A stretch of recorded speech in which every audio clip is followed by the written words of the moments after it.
তিন জিনিসের দিকে তাকালেই সওয়াব। কয় জিনিস? জোরে বলেন।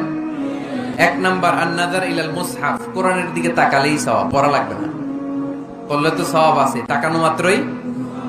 দুই নাম্বার আন-নাযার ইলা ওয়াজহিল ওয়ালিদাইন, মা বাবার চেহারা,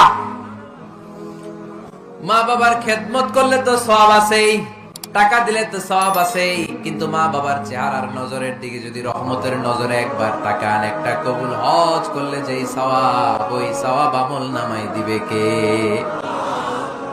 তিনবার বললেন আল্লাহ রাসূল এই মায়ের কথা। কয়বার? আল্লাহ হাবিব বললেন মা মা মা, তারপরে মা কয়বার, বাবা কয়বার।